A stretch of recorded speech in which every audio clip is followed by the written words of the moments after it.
Hello hello दोस्तों, नमस्ते, राधे राधे। मैं हूँ माधुरी यादव। मेरे चैनल का नाम है ऑफिशियल माधुरी 63। एक कजरी सुनाने जा रही हूँ। कैसा लगेगा कमेंट करके ज़रूर बताना। ज़्यादा से ज़्यादा दुलार प्यार आशीर्वाद देना। देखा आकाश में जहाज गनगनात बय, जिया मोर डेरात बयना। देखा आकाश में जहाज गनगनात बय, जिया मोर डेरात बयना। आए ससुरु हमार लेके डोलिया कहार, आए ससुरु हमार लेके डोलिया कहार। ओह में लाल पियर हरा रंग देखात बा, जिया मोर डेरात बयना। ओह में लाल पियर हरा रंग देखात बा, जिया मोर डेरात बयना।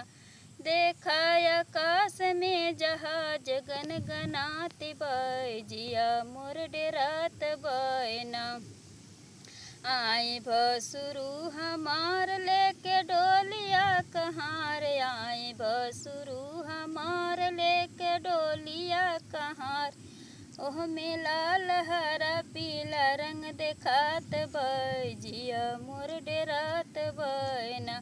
ओह में लाल पियर हरा रंग देखात बय, जिया मोर डेरात बयना। देखा आकाश में जहाज गनगनात बय, जिया मोर डेरात बयना। आए देवरा हमार लेके डोलिया कहार, आए देवरा हमार लेके डोलिया कहार। ओह में लाल पियर हरा रंग देखात बय, जिया मोर डेरात बयना। ओह में लाल पियर हरा रंग देखात बय, जिया मोर डेरात बयना। देखा आकाश में जहाज गनगनात बय, जिया मोर देखा डेरात बयना। आए सजना हमार लेके डोलिया कहार, आए सजना हमार लेके डोलिया कहार।